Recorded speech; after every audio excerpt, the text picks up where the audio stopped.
Bonjour à tous, bienvenue dans le QG, le rendez-vous politique de Télé Grenoble avec chaque semaine un élu du territoire. Aujourd'hui, j'ai le plaisir de recevoir Najat Vallaud-Belkacem. Bonjour. Bonjour.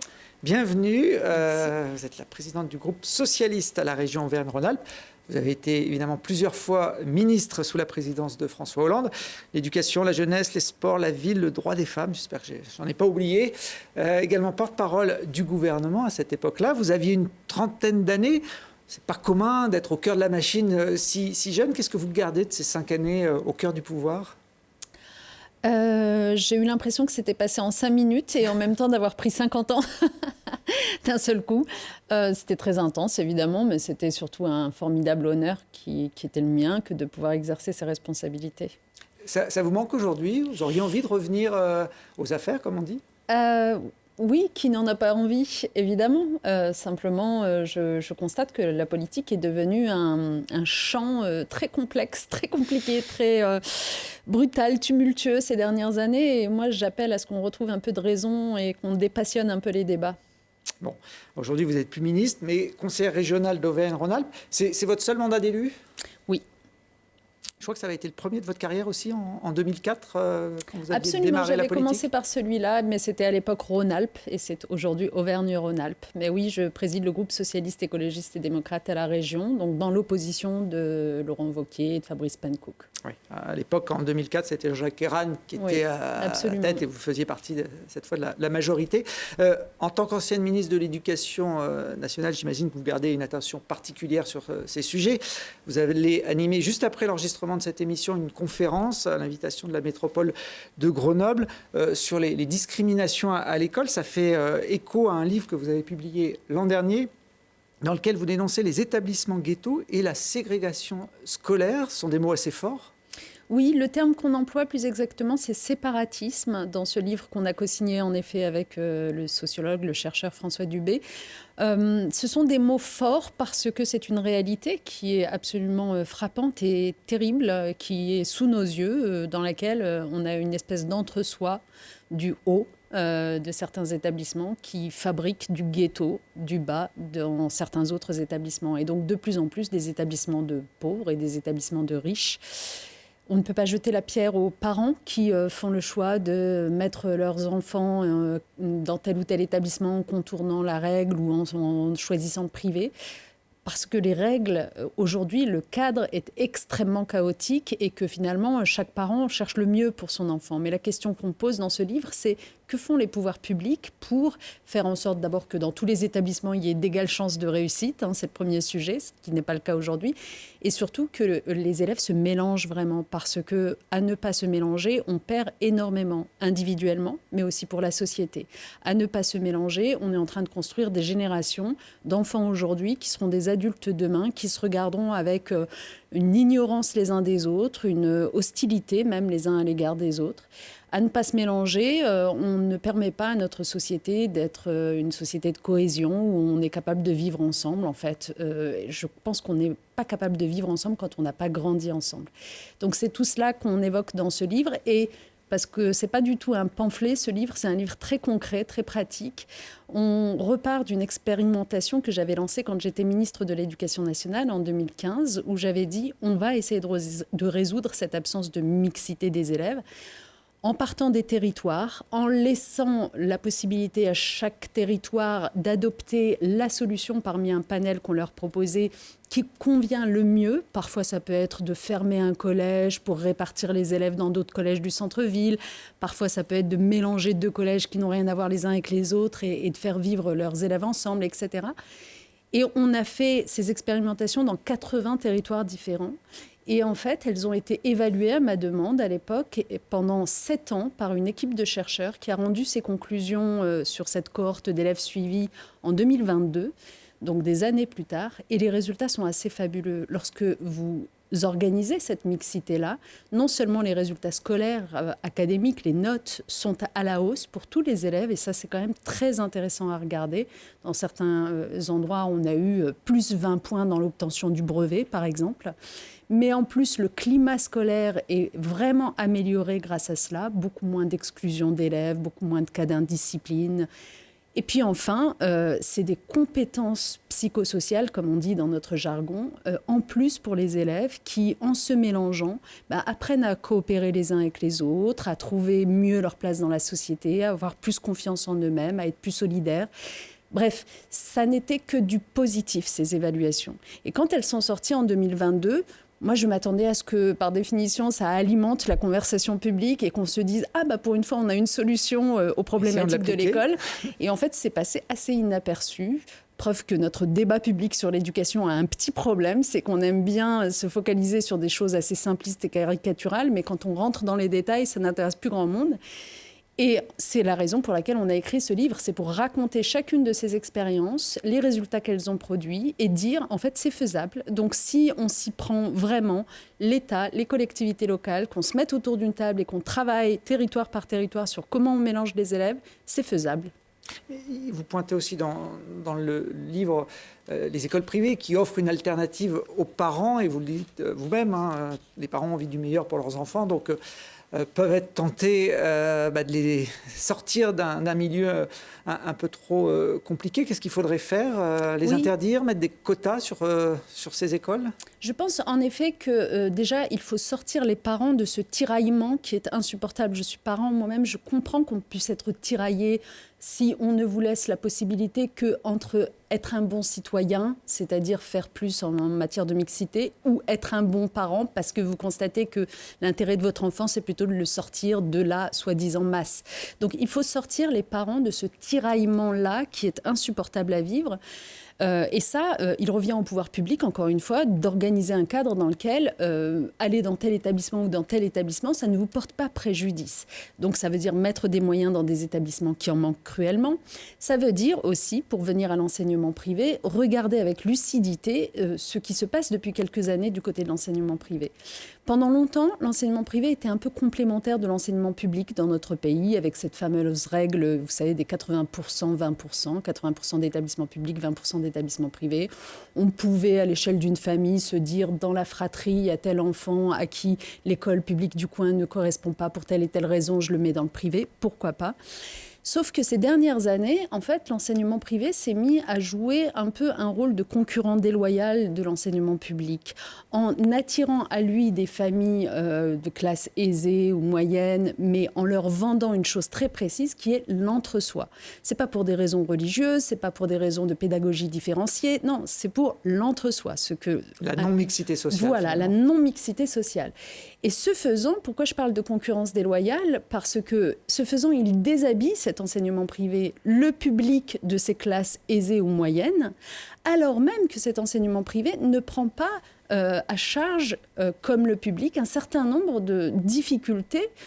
Par exemple, l'accueil des enfants en situation de handicap. 9 enfants en situation de handicap sur 10 sont dans le public. L'accueil des enfants dits allophones, c'est-à-dire qui ne pratiquent pas le français, ils sont quasiment tous, enfin même tous, dans le public et pas dans le privé. Même l'accueil de la difficulté scolaire, parce qu'on sait qu'un certain nombre d'enseignements privés, quand ils ont affaire à un élève qui s'en sort pas très bien, le prix de bien vouloir s'en aller pour conserver des taux d'obtention du brevet ou du bac qui frôlent les 100%.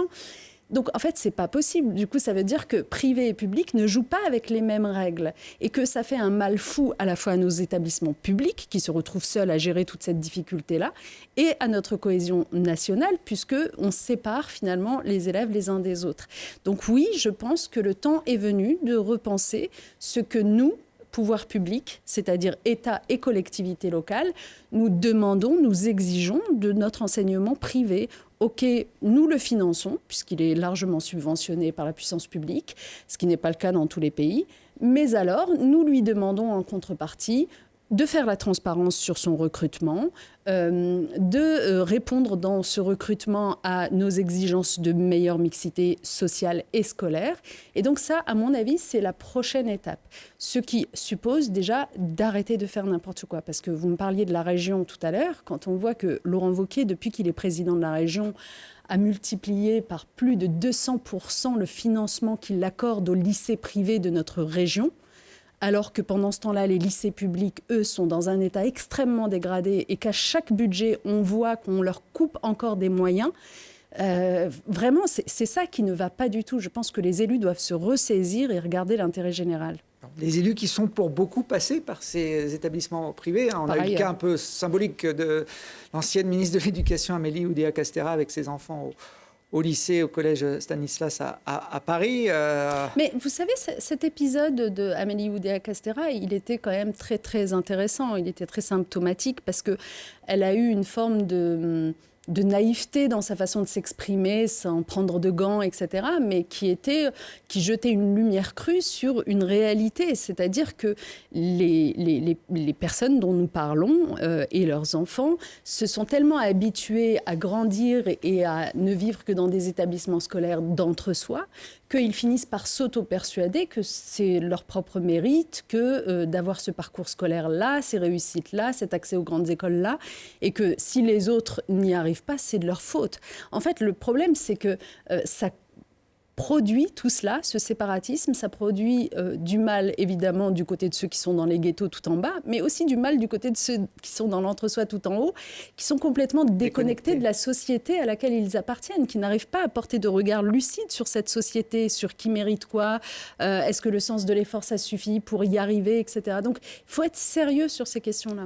Alors, puisqu'on parle d'égalité à l'école, qu'est-ce que vous pensez de l'expérimentation de l'uniforme qui est testée cette année dans quelques établissements de la région, à l'initiative de Laurent Wauquiez, qui s'était montré très favorable à l'époque à la proposition de Gabriel Attal?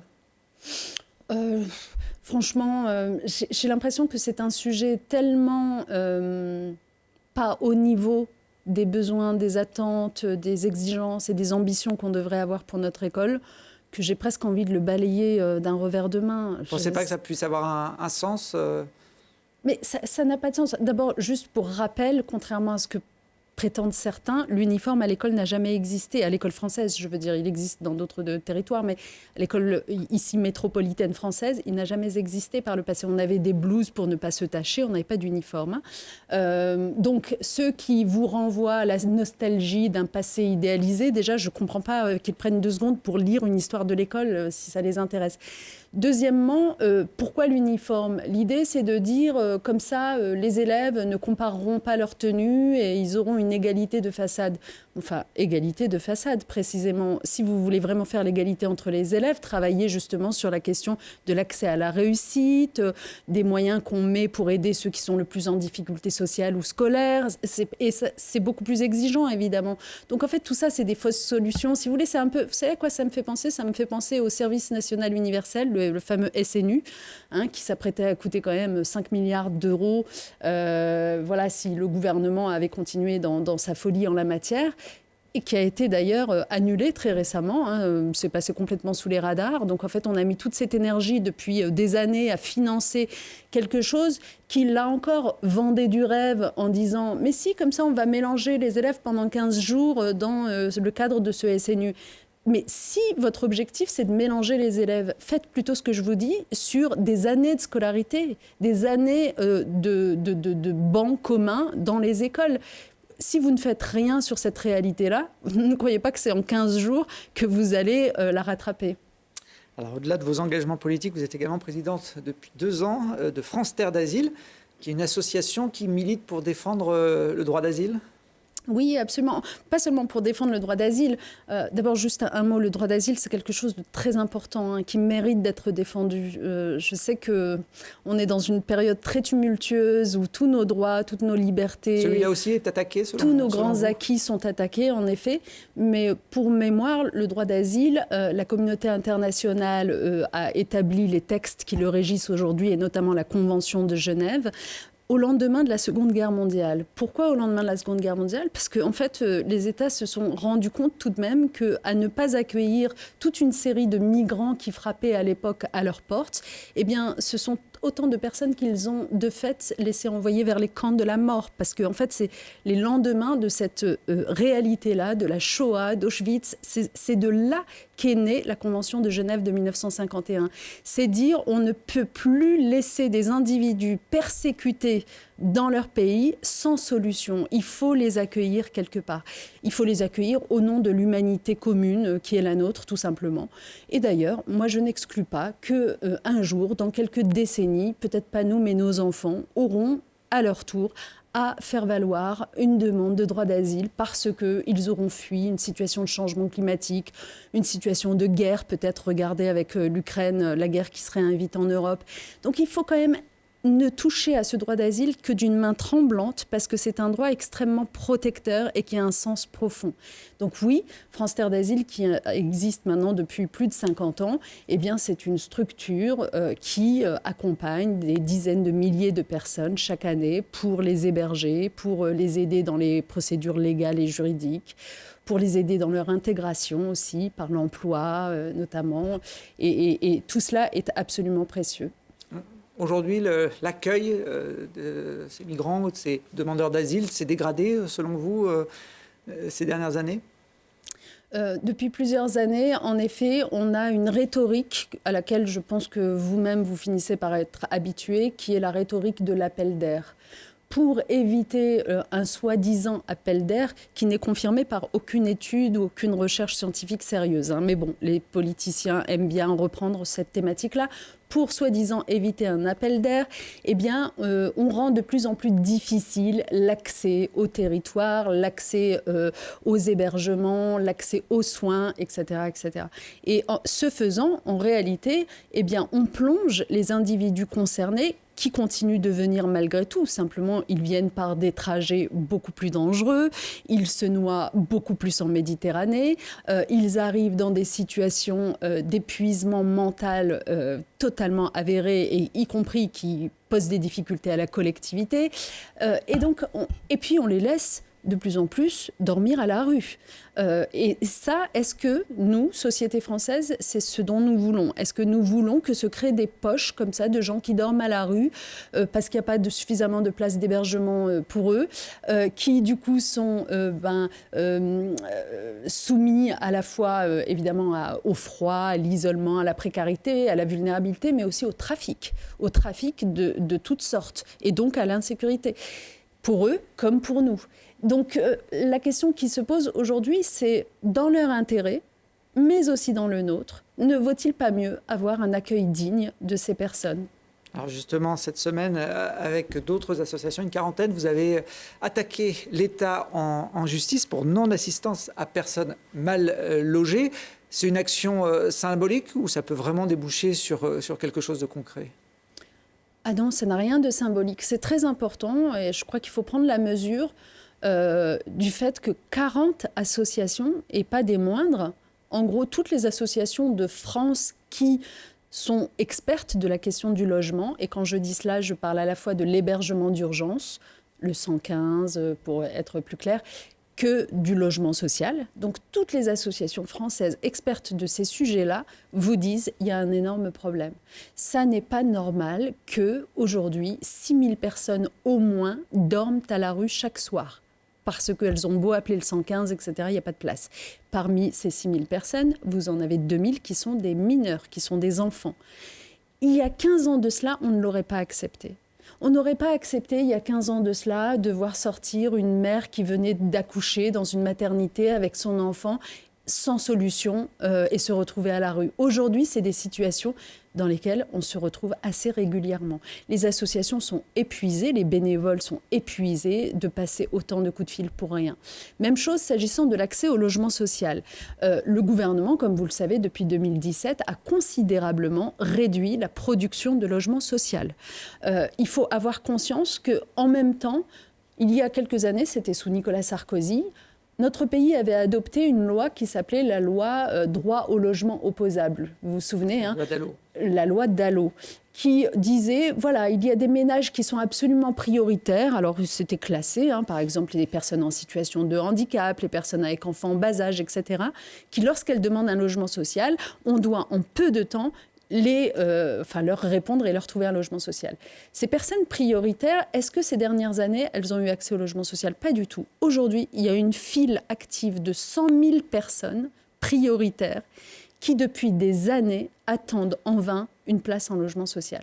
Donc, si vous voulez, tout ça ne va pas du tout et c'est l'ensemble de la chaîne qui est embolisée, qui est saturée et qui ne permet pas même cette fluidité dont on a besoin. Mais qu'est-ce que la justice va vraiment pouvoir faire Elle ne va pas contraindre l'État à changer de politique. Ça, c'est plutôt aux citoyens, au moment des élections, de faire ce choix. C'est une très bonne question. Et vous savez, on a commencé la conversation. Je vous disais, oui, parfois la politique me fatigue un peu en ce moment, la façon dont elle se déroule. Alors moi, je pense qu'on est à un moment où les citoyens doivent se ressaisir de leur citoyenneté. Se saisir de sa citoyenneté, ça n'est pas simplement aller voter au moment des échéances électorales. Se saisir de sa citoyenneté, c'est se tenir au courant de ce qu'est le droit. Et lorsque l'on constate que le droit n'est pas respecté, a fortiori par l'État, que l'État lui-même se met hors la loi, car je le redis, héberger les personnes vulnérables, loger les personnes prioritaires en logement social, c'est le droit. C'est la loi que les pouvoirs publics ont adoptée eux-mêmes et qui s'impose à eux. On ne peut pas laisser l'État se mettre à ce point hors la loi. Et donc, l'attaquer en justice, ce que nous faisons, nous sommes des associations, mais derrière nous, ce sont des citoyens, évidemment, eh bien, c'est notre devoir de citoyen pour faire dire le droit, pour obliger, comme ça a été fait dans un autre domaine, rappelez-vous, avec l'affaire du siècle sur la question du changement climatique, c'était un petit peu le même topo, où des associations ont attaqué l'État pour non-respect de ses engagements de lutte contre le changement climatique. Eh bien, l'État a été astreint, avec sanctions financières à la clé, de prendre un certain nombre de mesures. C'est ce que nous attendons de ce procès-là.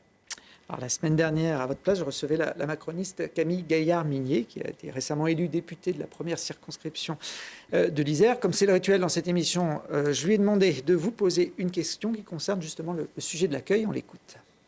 Bonjour, Madame Najat Vallaud-Belkacem. J'ai eu l'honneur, quelques jours après mon élection, d'être à l'Assemblée, de voter un projet de résolution qui a été voté à l'unanimité par l'Assemblée dès le 22 janvier, dans la nuit du 22 janvier, en présence de femmes iraniennes, pour leur donner tout le soutien de la représentation nationale et notre pays dans le combat qu'elle mène en Iran à travers le mouvement Femmes, Vie, Liberté, et de condamner à la fois les acteurs politiques et une fois encore leur assurer du soutien de la nation française. Et donc vous, en tant que président de France Terre d'Asile et qui êtes engagé sur ces sujets, j'aurais voulu vous poser la question, est-ce que vous pourriez nous indiquer comment est-ce que nous pourrions mieux accueillir ces femmes iraniennes sur notre territoire ? Bon, d'abord, merci pour la question. Je suis touchée qu'elle aborde ce sujet-là qui, vous l'aurez compris, c'est le cœur de ma mobilisation à la tête de France Terre d'Asile. C'est pour ça qu'on se bat. C'est que les personnes qui sont persécutées à ce point-là doivent pouvoir trouver de l'aide et un soutien. Aujourd'hui, quelle est la difficulté ? C'est que les chemins, comme je vous le disais, sont devenus tellement complexes. Donc évidemment, c'est encore plus difficile pour les femmes que pour les hommes de partir, de quitter tout et de prendre des routes qui parfois les mènent par le désert libyen. Avec, on le sait aujourd'hui, c'est vraiment documenté, la Libye qui est d'une violence terrible à l'égard des demandeurs d'asile qui cherchent à fuir. Il y a des phénomènes de traite, de viol. Donc, c'est particulièrement difficile pour les femmes en particulier de prendre ces chemins-là. Ce que je demande, moi, ce que nous demandons à l'Europe et à la France tout singulièrement, c'est de faciliter la vie de ces femmes-là. C'est de faciliter la vie aussi des femmes afghanes, parce que c'est un petit peu le même sujet.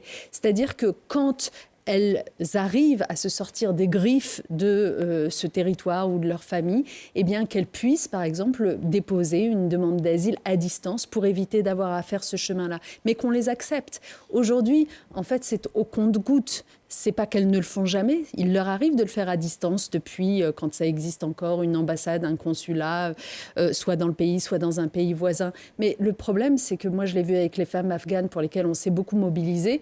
C'est à peine quelques dizaines d'acceptations qui ont été faites à distance par notre État français à l'égard de ces femmes qui, en Afghanistan, subissent ce que désormais nous appelons carrément un gynécide, c'est-à-dire que c'est le fait même d'appartenir à la catégorie femme qui fait de vous un être persécuté. Et donc, la communauté européenne, internationale, devrait être beaucoup plus à la hauteur. Donc je l'invite à tout simplement plaider, elle aussi, cette nouvelle députée, auprès de sa famille politique pour que cette dernière fasse adopter des mesures qui soient plus protectrices et qui facilitent la demande d'asile, contrairement à ce qui est le cas aujourd'hui. Alors, vous l'avez dit, il y a une répression importante en Iran ou en Afghanistan contre les femmes qui ne portent pas le voile. En France, les autorités ont plutôt tendance à vouloir faire disparaître le voile de l'espace public. Bruno Retailleau, le ministre de l'Intérieur, a encore stigmatisé ce symbole religieux ces derniers jours. Est-ce que le port du voile peut être un handicap pour bien s'intégrer en France ? Dans les faits, il y a une focalisation extrêmement importante sur ce port du voile aujourd'hui qui rend la situation très complexe pour un certain nombre de femmes, oui, bien sûr. Moi, je fais partie de ceux qui considèrent que dans les services publics, et notamment dans le service public de l'éducation, il y a des règles de neutralité, de laïcité qui s'appliquent. Et c'est normal que nous ayons ces règles-là. Je crois que c'est des règles de bien vivre ensemble et que nous demandions aux élèves, mais aussi aux agents, évidemment, de ne pas porter de signes ostentatoires, de signes religieux ostentatoires, de laisser tous les attributs de la religion au vestiaire, comme on dit. Il n'en reste pas moins que quand il s'agit d'adultes qui sont dans l'espace public ou qui se mettent à chercher un travail, je pense que cela ne devrait jamais être un critère de discrimination. Et il faut faire très attention à cela. Or, le débat public, évidemment, pousse à, là encore, une espèce de frénésie, une espèce d'explosion des passions qui rend la tâche très difficile pour ces femmes. Et de temps en temps, il faut penser à elles, oui. Alors on a parlé du droit d'asile qui est, selon vous, en danger, attaqué en tout cas. Il y a le droit du sol aussi qui est en débat en ce moment, grâce ou à cause, c'est selon une proposition de loi déposée par Laurent Wauquiez pour durcir son obtention dans le département de Mayotte. Certains reprochent à la gauche d'avoir une vision des fois un peu angélique sur ces questions d'immigration, de ne pas oser aborder les problèmes en face. Qu'est-ce que vous en pensez ? Reprenons le sujet, si vous le voulez bien, dans l'ordre. Donc, on parle de Mayotte. Mayotte qui a été terriblement abîmé par ce cyclone Chido. Le territoire, je veux dire, vous ne le reconnaîtriez pas si vous voyez. On a l'impression d'être sur un territoire qui aurait connu des bombardements, tellement c'est terrible ce qui s'y est passé. Les habitants sont toujours traumatisés, toujours sous le choc. Et moi, ce que je constate, c'est qu'une bonne partie de la classe politique française n'a comme unique réponse vocale, j'entends, à ce sujet-là, que la question de la migration.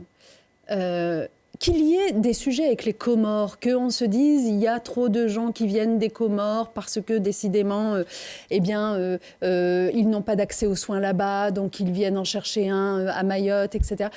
Oui, évidemment qu'il y a un sujet, et ce sujet-là, il doit être traité notamment dans le partenariat à mener avec les Comores pour faire en sorte que ces habitants aient des perspectives dans leur propre territoire plutôt que de venir à Mayotte. OK. Mais par contre, que l'on résume toute la problématique de ce terrible cyclone, de toutes les nécessités de reconstruction, de toutes les nécessités de services publics qui n'étaient pas à la hauteur, etc., à Mayotte, au seul sujet des étrangers, je trouve que c'est dramatique, en fait. Moi, je serais mahorais aujourd'hui, j'en aurais gros sur le cœur. Vraiment, je me dirais, je ne suis pas écoutée, en fait. C'est pas vrai. On ne s'intéresse pas à moi, on ne s'intéresse à moi que pour instrumentaliser la question migratoire. On l'a compris, la question migratoire, depuis maintenant plusieurs années, est devenue la façon la plus rapide pour un certain nombre de politiciens qui l'instrumentalisent à longueur de journée de se faire une santé politique, de donner l'impression d'être ferme, de bomber le torse, de dire vous voyez, regardez, moi j'ai frappé fort. Et puis, dans ce monde de faux semblants qui est le nôtre, ça s'accompagne en effet de points dans les sondages et puis d'une soudaine crédibilité qui vous permet de vous présenter à la tête de ceci et de cela. Enfin, à un moment donné, j'en appelle à nouveau aux citoyens. Qu'est-ce que nous voulons ? Est-ce que nous voulons simplement que ces politiciens-là se fassent la frite sur notre dos collectif, en fait, ou est-ce que nous attendons d'eux qu'ils résolvent des vrais problèmes ? Aujourd'hui, n'y a-t-il pas suffisamment de réels problèmes à résoudre en France ? On parlera peut-être tout à l'heure du narcotrafic. Ça, pour le coup, c'est un vrai problème. On parlera des services publics qui sont laissés à l'abandon, de l'hôpital, de la santé, de l'école. On en parlait tout à l'heure. Ça, c'est des vrais problèmes. On parlera y compris d'une violence qui se manifeste chez les plus jeunes et qui nous a conduit à tant de drames ces derniers temps. Bon, est-ce que vous n'avez pas envie que vos hommes et femmes politiques se concentrent sur ces sujets-là plutôt que de simplement se faire plaisir et en effet se faire gagner des points dans les sondages en semblant ferme sur un sujet, la migration. Enfin, le droit du sol, aujourd'hui, il est déjà conditionné par 5 ans de présence sur le territoire. Il ne faut pas croire que c'est comme ça. Le droit du sol dont on parle, qui permet d'obtenir la nationalité pour les enfants présents depuis plus de 5 ans sur le territoire français, c'est 30 000 personnes par an. Enfin, de quoi parle-t-on ? Donc, voilà, je pense qu'il faut redevenir un peu sérieux. Bon, le droit du sol, c'est un débat, une question qu'il faut poser. Il faut traiter la question des flux migratoires. C'est les paroles de Manuel Valls, avec qui vous avez collaboré. Ce sont des paroles assez récentes. Est-ce que lui aussi a joué sur cette fermeté face à l'immigration, à l'époque où il était ministre de l'Intérieur et Premier ministre, pour essayer de se faire une carrière ? Je ne sais pas. Certains lui ont fait ce reproche, oui, notamment à gauche. Sûr, mais ils lui ont fait ce reproche parce qu'il a eu aussi des mots extrêmement maladroits. Il faut se souvenir des Roms, de ce qu'il disait sur les Roms qui n'avaient pas vocation petite minorité, à être était capable de s'intégrer. Oui. Voilà, dans notre territoire, etc. Moi, je pense que vraiment, comment dire, je sais, vous savez, je suis une femme politique, j'observe la vie politique depuis quand même quelques années. Je sais qu'il y a une facilité à aller dans le sens du vent sur certains sujets. C'est tellement confortable. Je pense qu'il faut résister à cette tentation-là. Quand on se veut homme d'État, femme d'État, je pense qu'à un moment donné, même si l'opinion publique vous semble être portée naturellement sur telle ou telle intuition, vous devez prendre les chiffres, les faits, les réalités, les données, et vous devez travailler avec la science pour cela et répondre à l'opinion publique. Votre intuition, votre biais cognitif, c'est que c'est tel problème qui ne va pas. En fait, la réalité, elle n'est pas là. Et ça n'est pas vous rendre service, citoyen français, que de se contenter de vous conforter dans vos intuitions. Par exemple, tout à l'heure, on parlait de l'école, de l'uniforme, etc. Oui, vous allez avoir une opinion publique qui intuitivement va vous dire oui, je pense que si on revenait au tableau noir et à l'uniforme, ça irait beaucoup mieux. Mais vous avez aussi en même temps des sciences de l'éducation qui vous diront toute la recherche démontre que le vrai sujet de l'école, c'est par exemple les inégalités que j'évoquais tout à l'heure, c'est les nouvelles pédagogies dont on a besoin parce qu'on a affaire à des enfants qui raisonnent autrement et que pour pouvoir leur parler et être entendus d'eux, les professeurs doivent être formés. Vous voyez, des sujets un peu plus complexes. Et je pense qu'un homme politique ou une femme politique de bonne aloi, porté par un véritable amour du bien commun, doit faire cet effort de prendre toutes ces données scientifiques, de les rendre audibles, de les vulgariser, comme on dit, et de les apporter aux citoyens en leur disant voilà où se trouvent les vrais défis et les vraies réponses, plutôt que de se contenter de les conforter dans leurs idées préconçues. Manuel Valls, qui a intégré le gouvernement de François Bayrou. Quel regard vous portez d'ailleurs sur ce gouvernement qui compte d'autres personnalités de gauche, il y a François Rebsamen notamment, ou Éric Lombard à l'économie? Je pense que je pense que c'était très compliqué de composer un gouvernement. Honnêtement, je pense qu'on est vraiment dans l'embarras, mais un embarras grave depuis la dissolution de l'été dernier, qu'on n'en est toujours pas sorti. Vos téléspectateurs ont bien conscience que tout ça, c'est des rustines. Maintenant, les gouvernements qui sont formés sont des rustines. C'est-à-dire que aucun d'entre eux, jusqu'à ce qu'il y ait de nouvelles élections et qui donnent une voie plus claire, aucun de ces gouvernements ne sera en mesure de mener de véritables réformes. Donc là, l'urgence, c'était de faire adopter un budget pour la France. Et je pense que c'était important que la France en adopte un, évidemment. Mais une fois cela dit, de toute façon, au sein même de ce gouvernement, il n'y a pas grande cohérence. Il est composé de personnes, et j'ai eu l'occasion, y compris d'en voir, donc je le sais bien, qui ne savent pas pour combien de temps ils sont là. Vous savez, déjà, quand vous êtes ministre dans un contexte plus normal, entre guillemets, ça a été mon cas, vous ne savez pas combien de temps ça durera, donc c'est très compliqué de naviguer, de piloter votre ministère, d'adopter vos réformes qui prennent souvent des mois à l'être, etc.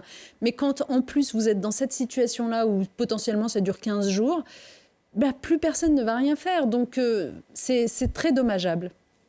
Alors, vous n'avez jamais siégé à l'Assemblée nationale dans votre carrière, même si vous y êtes intervenu souvent en tant que ministre. Si vous aviez dû voter ou pas la motion de censure la dernière, là, sur le budget, vous auriez été solidaire de la plupart des socialistes, vous auriez validé, entre guillemets, ce budget en ne censurant pas le gouvernement ?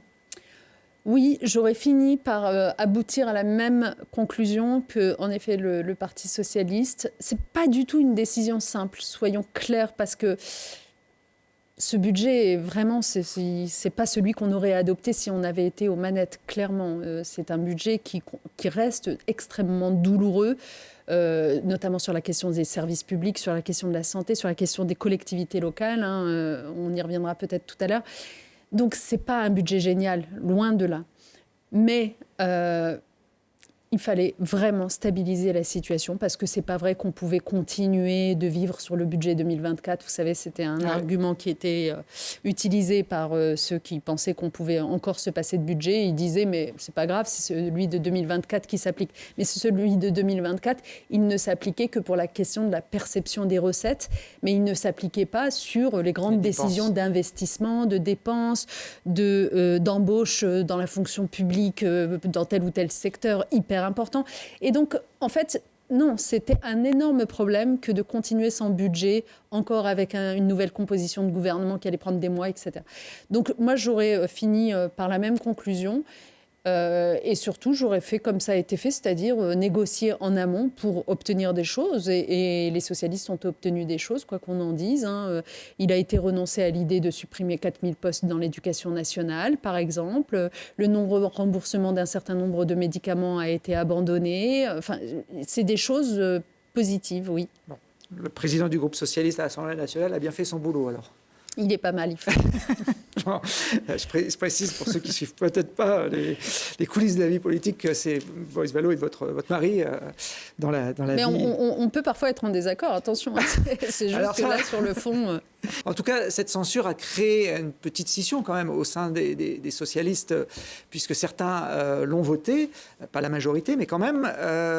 Il y a un congrès qui se précise pour le printemps, en tout cas avant l'été.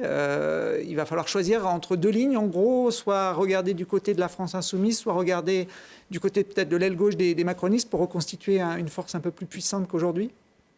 C'est ça l'enjeu ? Bon, d'abord, la date n'est toujours pas fixée pour ce congrès, donc j'aurais beaucoup de mal. Olivier Faure a dit avant l'été, donc voilà. C'est pour ça que je parlais du printemps, mais bon. C'est cela. Moi, je pense que c'est important qu'il ait lieu. C'est important qu'il ait lieu parce que en fait, le temps passe très vite et on ne peut pas se présenter aux prochaines élections présidentielles sans avoir, à un moment donné, tranché entre des lignes différentes, composer une nouvelle équipe qui soit en capacité, justement, pendant tous les mois qui viennent, de préparer la suite. Et en termes de calendrier, c'est très important que ce congrès ait lieu en effet avant l'été parce qu'il ne faudrait pas qu'il vienne percuter la campagne des élections municipales qui arrivent l'année prochaine. Et on sait que ça rend les choses très difficiles d'avoir des débats qui parfois peuvent être houleux pour des élus municipaux ou des candidats aux municipales qui sont en pleine campagne en même temps. Donc voilà, il faut le faire. La question qui se pose aujourd'hui à la gauche de manière générale, et moi je continue de penser qu'on aura du mal de toute façon à avoir des résultats électoraux à la hauteur si on n'est pas unis le plus largement possible. Jusqu'où va notre unité à gauche ? C'est une question qui peut se poser, mais en tout cas le plus largement possible, c'est ce que j'appelle de mes voeux. La question donc, qui se pose à la gauche, c'est... que notamment du fait de la dissolution, elle est prise dans une espèce de tumulte depuis plusieurs mois où, comme vous l'avez résumé, la question tous les jours, c'est est-ce qu'on censure pas, etc. Et en fait, ça empêche un peu de réfléchir, d'anticiper et de préparer, au fond, le récit et le programme que l'on présente aux électeurs et aux Français. Et en cette absence-là de récit et de programme, on a l'impression que le seul récit qui est entendu, c'est un récit qui vient plutôt de l'extrême droite, parce que la droite n'est pas beaucoup plus audible, à vrai dire, mais de l'extrême droite, qui, elle, a gagné une bataille culturelle considérable, aidée notamment par un certain nombre de médias. Et cette extrême droite-là, elle est en train, sur tous les sujets, on parlait de migration tout à l'heure, on pourrait parler de sécurité, on pourrait parler d'éducation, elle est en train d'imposer ses thèmes, son tempo à elle, sa rhétorique à elle, avec en face pas grand-chose. On ne peut pas être uniquement sur la défensive face à cela. Dans un autre genre, c'est ce qui se passe aussi avec Trump aux États-Unis. D'une certaine façon, on passe tellement de temps à réagir aux aberrations, à dire ah, c'est scandaleux, etc., qu'on n'a plus le temps de dire, au fond, la société que nous appelons de nos voeux, de solidarité, d'égalité, de liberté, mais au sens où, vous savez, on ne peut être libre que si on est véritablement égaux et fraternel. Cette société-là, à quoi elle ressemblerait? Et je pense que nous avons besoin d'un temps de travail pour, thématique par thématique, faire rêver, faire désirer cette société-là aux Français. Vous avez fait la campagne de Ségolène Royal en 2007, Désir d'avenir, je crois que c'était ça d'ailleurs le titre. Vous êtes bien placé pour savoir qu'au-delà du programme, il faut aussi quelqu'un pour incarner un projet. Aujourd'hui, à 2 ans des présidentielles, on ne voit pas vraiment d'autres personnalités émerger à gauche que celle de Jean-Luc Mélenchon. Comment vous voyez les choses évoluer dans les mois qui viennent ? Je suis d'accord avec vous, je ne vais pas vous faire de langue de bois. Je pense que... Vous savez, quand on est de gauche, on dit souvent « mais nous, on ne croit pas en l'homme providentiel, on croit plutôt en un collectif ». Bon, ça, c'est quelque chose qui fait vraiment partie de notre ADN, c'est vrai. Mais la réalité, c'est qu'on a quand même besoin d'une incarnation, d'une figure, de quelqu'un qui... justement, dans cette question du récit et du désir, ça passe pas seulement par des mesures programmatiques, ça passe aussi par une personnalité qui raconte un peu tout cela. Et aujourd'hui, il faut qu'on la trouve, j'ai envie de vous dire ça, il faut qu'on la trouve, il faut que ceux qui sont candidats à cette personnalité-là s'exposent, se disent candidats. Et puis j'espère que le Congrès, s'il a lieu, permettra aussi de trancher cette question. Alors, vous me disiez tout à l'heure que vous auriez envie de revenir aux affaires. Est-ce que ça pourrait être un projet qui vous intéresse ?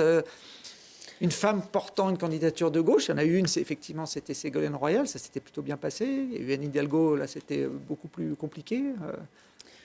Le problème, c'est que c'est difficile de répondre à cette question, parce que si je vous réponds, pourquoi pas, dans la foulée, on peut titrer « Elle se déclare candidate ». Je ne me déclare pas du tout candidate, en tout cas, pas maintenant, pas à ce stade, pas comme ça.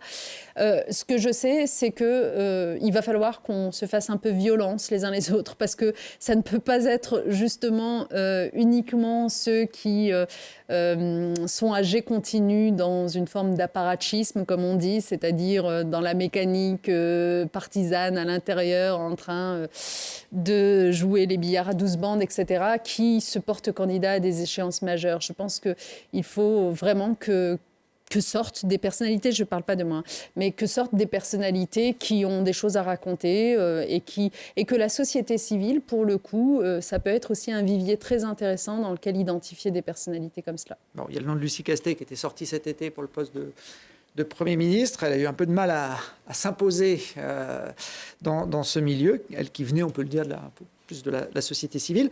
Pour parler des vieux routards de la politique, Bernard Cazeneuve, qui a été votre Premier ministre, était à Grenoble il y a quelques jours, vendredi dernier, pour faire campagne à l'invitation de l'ancien maire socialiste Michel Destaut. Il a tenu une réunion publique sur son mouvement, la Convention. Bon, il a été renié par une partie du PS cet été, au moment où il postulait pour le poste de Premier ministre. Ce sont encore des hommes de gauche, ces gens avec lesquels vous avez travaillé au gouvernement il y a une dizaine d'années ? Moi, j'ai rien contre Bernard Cazeneuve. C'est sûrement pas moi qui le qualifierais d'autre chose que d'homme de gauche. Non, c'est un homme de gauche. Et je pense que dans l'absolu, si... en faire un Premier ministre avait vraiment été dans les intentions d'Emmanuel Macron et que ça s'était fini comme ça aurait été en effet bien mieux que ce qu'on a aujourd'hui ou ce qu'on avait avec Michel Barnier auparavant. Donc, mais le sujet, c'est pas celui-là. Le sujet, c'est ce que je vous disais sur l'unité de la gauche, le fait qu'on est obligé de repousser un petit peu les frontières pour avoir plus de chances d'être audible de nos concitoyens. Ça vaut y compris au sein même du Parti socialiste, c'est-à-dire que les gens qui disent vouloir parler au nom du Parti socialiste, par exemple, doivent venir travailler avec les socialistes au sein du Parti socialiste. Et en fait, c'est ce qui manque un peu aujourd'hui, c'est-à-dire qu'on aimerait beaucoup voir Bernard Cazeneuve, pour le coup, venir vraiment travailler main dans la main avec ceux qui, aujourd'hui, sont quand même au front, parce que je pense notamment à nos parlementaires, que ce soit à l'Assemblée nationale ou au Sénat.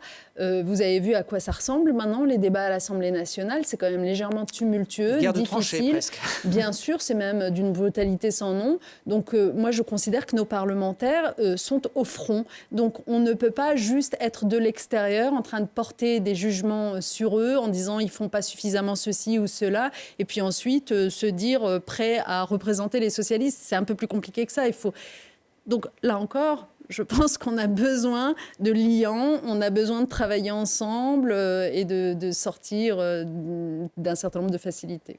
Bon, dans l'actualité grenobloise de la semaine, il n'y avait pas que la venue de Bernard Cazeneuve, il y a aussi malheureusement ce nouvel épisode de violence mercredi soir dans le quartier du village olympique où un homme armé a jeté une grenade dans un bar associatif avant de s'enfuir. Une explosion qui a blessé une douzaine de personnes et qui a remis Grenoble dans l'œil du cyclone médiatico-politique sur les questions de délinquance. Vu d'un petit peu plus loin, Lyon, Grenoble a cette image de Chicago français que certains lui prêtent. Ça vous paraît justifié ? En tout cas, tout ça me rend infiniment triste parce que, de manière générale, j'ai l'impression qu'il y a une violence qui s'étend. On s'était habitué, c'est triste pour les Marseillais ce que je vais dire, mais on s'était habitué à des images comme celle-là à Marseille, moins dans d'autres villes, et de plus en plus, il semble ne plus y avoir de spécificité territoriale. On retrouve de l'insécurité, on retrouve du narcotrafic, y compris dans des zones rurales, et ça me perturbe et ça m'interroge beaucoup sur la capacité de nos pouvoirs publics, tout compris, c'est-à-dire État et collectivités locales, à travailler ensemble sur un sujet aussi important. J'ai l'impression que chacun tire dans son coin en fonction des instrumentalisations des uns et des autres, du fait que ça sert une rhétorique et un discours. Voilà, et on ne peut pas se permettre une telle polarisation. On le voit, en l'occurrence, ici dans cette ville, avec le maire de Grenoble d'une part et puis le ministre de l'Intérieur d'autre part. On ne peut pas se permettre une telle polarisation et une incapacité à se parler sur un sujet aussi grave que celui-là. Et j'en profite juste pour dire que je pense aux proches et aux victimes qui ont été touchées hier, parce que, franchement, une grenade dans un bar associatif, on atteint des sommets. Ouais, on est passé à un cap supérieur.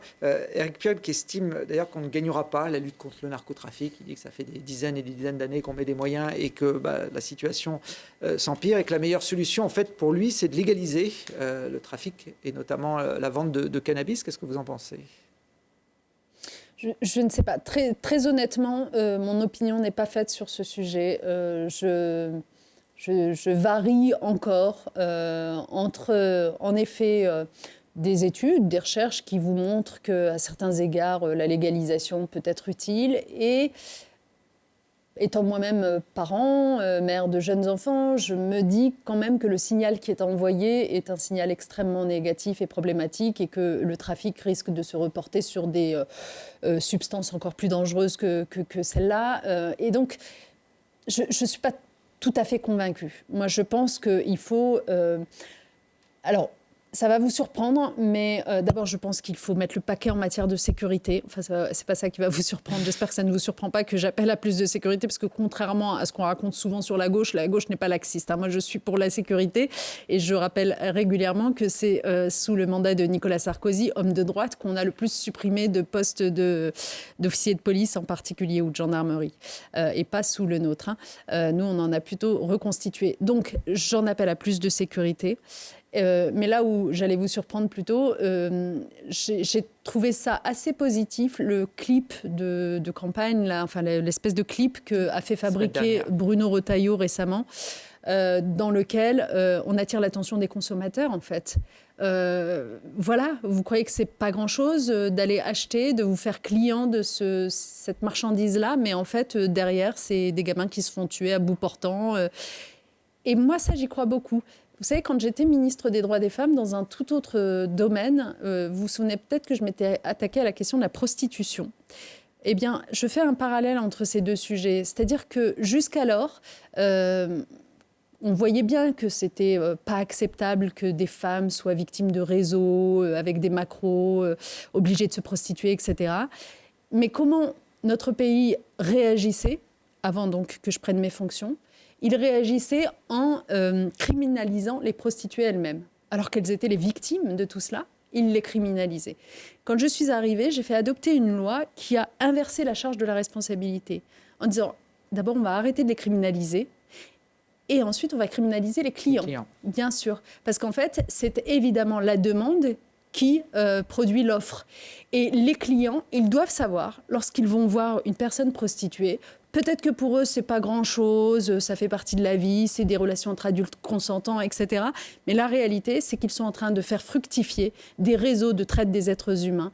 C'est que la jeune femme qu'ils ont devant eux, généralement, elle est sous l'emprise de trafiquants qui la font chanter, qui gardent en otage ses enfants, qui l'ont violée, violentée bien avant qu'elle n'arrive sur les trottoirs de nos villes, etc. Et les clients doivent avoir conscience du rôle qu'ils jouent, de la responsabilité qui est la leur. Et désormais, dans la loi, en effet, les clients sont pénalisés lorsque ils vont voir une personne prostituée. Et ça réduit, en fait, ce trafic-là. Et je pense qu'avec la drogue, c'est très important d'avoir le même message à l'égard des consommateurs. Ouais, c'est pas sûr qu'ils en aient tous conscience, ces consommateurs, mais effectivement, le problème vient aussi de là. Vous disiez que vous n'étiez pas contre la sécurité, que vous vouliez d'ailleurs mettre l'accent et les moyens là-dessus. La région, et notamment à l'instar de Laurent Wauquiez, aide beaucoup les collectivités qui veulent développer notamment la vidéosurveillance. Il y avait d'ailleurs une passe d'armes entre le maire de Grenoble et Laurent Wauquiez il y a quelques années sur le fait que la région était prête à payer l'installation à Grenoble et le maire de Grenoble avait refusé. Fabrice Pannekoek a évoqué lors de ses vœux à la presse en janvier le chiffre de 14 000 équipements déjà financés par la région. Il voudrait même intégrer l'intelligence artificielle dans ces dispositifs pour les rendre plus efficaces. Ça répond à une demande de la population. Vous êtes favorable à cette orientation politique ?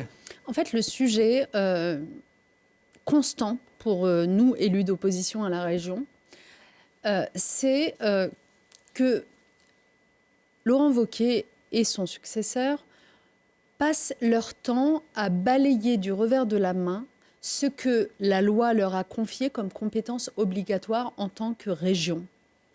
Si vous voulez, on est dans un état de droit avec de multiples niveaux. Exactement. Vous avez l'État, puis ensuite vous avez les régions, les départements, les communes, etc. Et chacune de ces entités a des obligations, des pôles de compétences.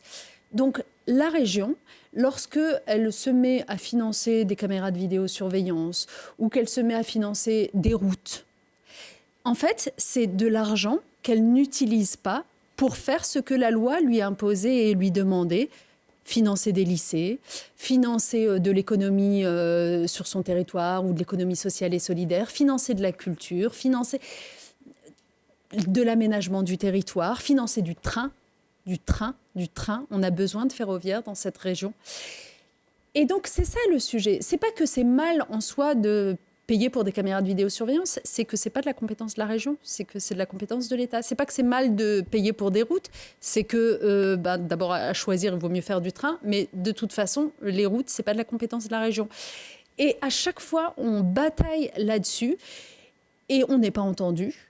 Et donc, vous pouvez considérer que c'est positif d'aller équiper chaque petit village, etc. Mais dites-vous à chaque fois que pendant ce temps-là, vous qui êtes un habitant de cette région, vos enfants, s'ils vont au lycée public du coin, eh bien, étudient dans de très mauvaises conditions parce qu'on a laissé ce lycée avoir des fuites partout, ne pas avoir le chauffage, avoir des toilettes non entretenues, etc.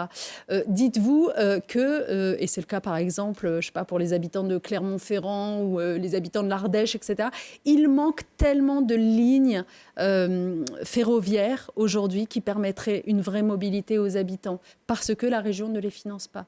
Donc c'est ça en fait. C'est pas un jeu à somme nulle. Il y a des perdants dans cette histoire. Le changement de présidence, puisque Fabrice Panckoucke a pris la place de Laurent Wauquiez à la rentrée de septembre, ça change quelque chose dans la façon de mener la politique régionale ? Bon, je vais être franche, moi j'ai une préférence spontanée pour Fabrice Panckouke, évidemment. Ça ne me surprend pas. Non, mais je vous le dis très simplement parce que j'ai beaucoup de mal avec Laurent Wauquiez. Je pense que c'est de notoriété publique, mais pas parce que je serais sectaire et parce que par définition ce serait un homme de droite et moi une femme de gauche. Non, pas du tout. Moi, il y a des tas de personnalités de droite avec lesquelles j'arrive à m'entendre et dans lesquelles je reconnais des individus soucieux d'intérêts communs et de biens publics. Je ne le reconnais pas en la personne de Laurent Wauquiez. C'est un vrai problème pour moi. C'est-à-dire que je n'ai vu de tout temps en lui que le clientélisme, que l'impossibilité d'exercer une forme de démocratie au sein de l'enceinte régionale, une espèce de brutalité qui est la sienne à l'égard de toute contestation, qu'elle vienne de son opposition ou des gens de sa propre famille politique, un manque de sincérité qui a été 1000 fois illustré, donc je ne vais pas y revenir ici. Et puis même une façon de se défaire des règles qui est hallucinante, sans aucune vergogne. Par exemple, regardez, il est censé ne plus être président de la région Auvergne-Rhône-Alpes, donc avoir laissé la place à Fabrice Panckouke. Quelqu'un peut-il nous expliquer pourquoi il s'est fait attribuer ce terme de conseiller spécial qui, en réalité, en fait toujours le président de la région? Et d'ailleurs, c'est lui qui co-signe le moindre courrier pour vous annoncer la moindre chose. C'est lui qui assiste à la moindre inauguration, qui annonce les grandes nouvelles comme s'il était le président de la région. Et ça, c'est pas seulement que ça nous embête de façade, c'est que en fait, ça va à l'encontre de la loi sur le non-cumul des mandats. On ne peut pas être député et en même temps président de région. C'est la loi pour tout le monde. Donc lui, il se défait de cette loi-là et encore une fois, sans rendre de compte à personne, comme il n'a jamais rendu de compte sur les dîners des sommets, comme il n'a jamais rendu de compte sur ses dépenses de communication complètement outrancières ou de sondages payés aux frais de la collectivité alors qu'on était en plein milieu d'une campagne électorale, ce qui est totalement interdit par la loi. Enfin, il y a tellement de sujets ouverts avec Laurent Wauquiez. Donc Fabrice Panckouke, dans cette affaire, il me semble plus posé, plus intelligent dans sa façon de travailler avec les élus qu'il a en face de lui, même ceux avec lesquels il n'est pas d'accord. Mais je voudrais qu'on lui laisse peut-être un peu plus de latitude, ce qui n'est pas le cas aujourd'hui. Bon, il a dit qu'il allait en mettre en avant plutôt le on que le je. Lui aussi, il fait un peu la distinction entre les deux styles de management. Il y a un dossier, en tout cas, qui doit le préoccuper en ce moment et qui doit aussi préoccuper Laurent Wauquiez, c'est la nomination d'un patron pour mener la candidature des Jeux Olympiques dans les Alpes en 2030. Normalement, cette nomination aura lieu le 18 février à Lyon. Et sauf surprise de dernière minute, ça devrait être l'ancien champion olympique de ski de boss Edgar Gros-Piron qui sera nommé à la tête du COJO. C'est un bon profil selon vous ? Pourquoi pas ? Je vous avoue que nous, élus d'opposition, nous n'avons pas vraiment notre mot à dire dans ce choix. Donc pourquoi pas ? Moi, ce que je note en tout cas, c'est que je ne sais pas si on l'a suffisamment souligné, mais le fait que Fourcade ait refusé, c'est quand même frappant, non ? Parce que, quelque part... C'était le candidat idéal, sur le papier en tout cas. Oui, mais la raison pour laquelle il a refusé, c'est qu'il n'avait pas suffisamment de garanties sur la façon dont ces Jeux allaient se dérouler. Et en fait, ça rejoint complètement le discours qui est le nôtre. Parce que nous, dans l'absolu...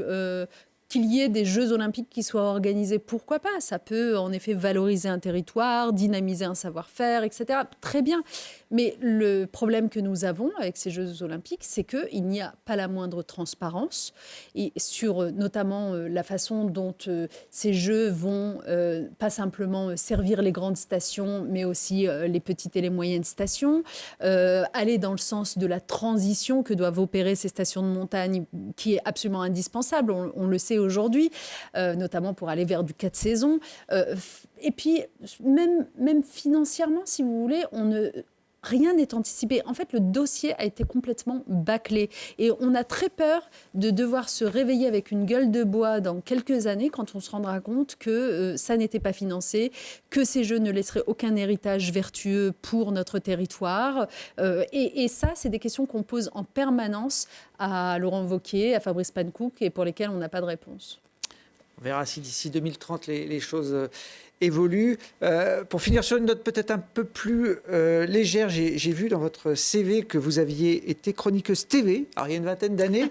Alors ça, c'est Stéphane Gemani, qui est un de vos collègues à la région, sur une chaîne locale cousine de Télé Grenoble à Lyon, un TLM. Alors c'est très à la mode en ce moment que des politiques deviennent chroniqueurs. Il y a Roselyne Bachelot sur BFM, et puis Ségolène Royal, sur les images qu'on voit aux côtés de Cyril Hanouna. Qu'est-ce que vous avez pensé de cette réorientation un peu surprenante de la part de Ségolène Royal ?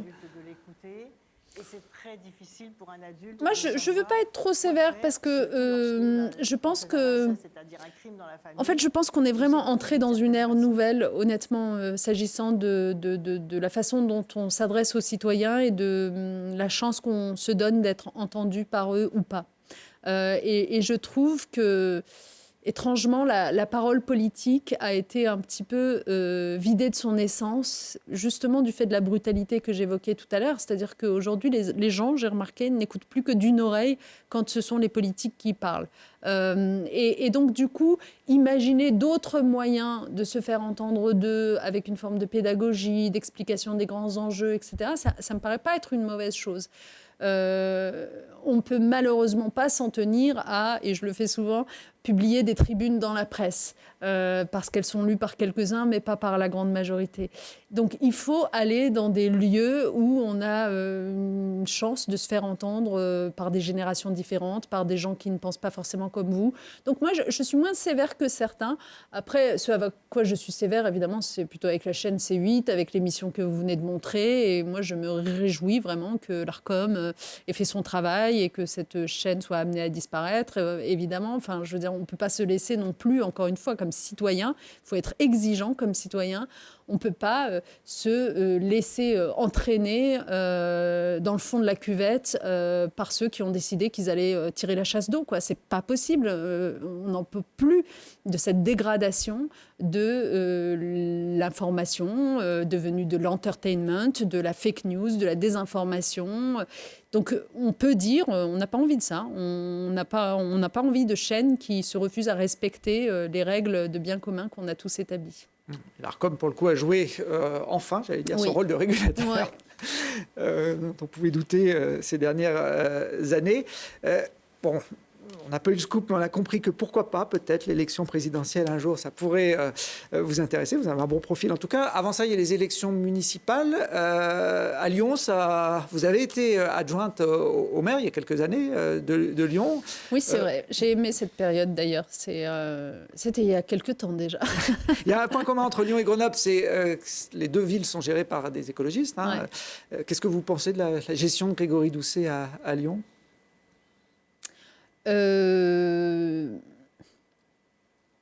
Moi, j'ai plutôt de la sympathie pour Grégory Doucet. Je trouve que c'est un homme relativement posé. Je crois qu'il est plutôt sincèrement au service de l'intérêt général dans cette ville. Après, comme tout maire, vous voyez, quand vous êtes maire, vous prenez des décisions qui font pas toujours que des heureux, etc. Mais moi, ce qui est l'indicateur pour moi, ce à quoi je me réfère, c'est est-ce que cette décision a été prise pour une clientèle alors que l'intérêt général aurait commandé d'en prendre une autre ou pas. Et j'ai rarement vu Grégory Doucet dans cette situation-là. J'ai le sentiment que c'est toujours l'intérêt général qu'il poursuit. Donc voilà, plutôt positif. Bon, vous comptez vous engager dans le combat des municipales l'année prochaine ? On verra bien. Bon. No news. Dernière mission, Najat Vallaud-Belkacem, c'est de poser une question à notre maire écologiste de Grenoble, Éric Piolle, puisque ce sera le prochain invité du QG politique. Donc je vous laisse regarder la caméra en face de lui et choisir la question que vous souhaitez lui poser. Non, ce sera une question sérieuse parce qu'on a évoqué tout à l'heure les histoires de narcotrafic et d'insécurité. Et comme je vous l'ai dit, moi, je J'appartiens à la gauche et je considère que la gauche est exigeante sur les questions de sécurité. Et ma question à Éric Piolle sera simplement, est-ce que l'exigence en la matière, ça consisterait pas à provoquer, comme l'a d'ailleurs suggéré un des élus de ce territoire, Stéphane Djemani, des états généraux sur la question de la sécurité. Je pense qu'il est temps de se remettre autour d'une table, y compris avec l'État évidemment, qu'on ne peut pas continuer cette confrontation permanente entre ces deux niveaux de pouvoir public et qu'il faut travailler ensemble à trouver des réponses à cette situation gravissime. Voilà, donc je serais assez favorable à ces états généraux. Qu'en pense-t-il de son côté ? Bon, puisque vous évoquez Stéphane Djemani, on avait son image tout à l'heure. Il avait été exclu du PS au mois de juillet, enfin, en tout cas d'après les déclarations suite à une candidature dissidente aux législatives. Il est toujours dans votre groupe. Vous savez s'il est toujours membre du Parti socialiste. Lui-même déclarait dans la presse il y a peu de temps qu'il était en attente d'une sanction ou pas. Alors c'est encore un socialiste, Stéphane Djemani ? Moi, j'aime bien Stéphane Djemani. Je trouve qu'il a un côté un peu électron libre. Je ne vais pas vous dire le contraire. Mais c'est bien, il faut de tout pour faire un monde. Il apporte beaucoup à notre groupe, à la région. J'espère qu'il va être rétabli au sein du Parti socialiste. Je pense que ça finira par venir. Voilà, il faut laisser le temps au temps. Mais en tout cas, c'est ça, quand je vous disais tout à l'heure qu'on ne peut pas parler qu'avec des gens qui nous ressemblent trait pour trait. Hein. La fameuse mixité que j'évoquais en parlant d'éducation, elle vaut aussi finalement en politique. Il faut savoir s'entourer et travailler avec des gens qui n'ont pas forcément le même parcours, le même background, le même profil, les uns que les autres. Et c'est ça qui nous enrichit. Et Stéphane, de ce point de vue, a un long passé à la fois en matière d'écologie, évidemment. Il nous apporte beaucoup en la matière, mais aussi en matière de solidarité. Notamment au SAMU social. Et je pense que pour tout cela, il est précieux qu'il reste avec nous. Et puis, vous parliez de transport. Il conduit aussi les bus dans l'agglomération grenobloise. Voilà, c'était pour le petit clin d'œil. En tout cas, c'est Éric Piolle qui vous répondra dans le prochain QG politique. Merci d'être venu sur le plateau de Télé Grenoble. Najat Vallaud-Belkacem. Nous, on se retrouve très rapidement pour d'autres émissions politiques. Vous pouvez toutes les retrouver d'ailleurs sur le replay de Télé Grenoble.net.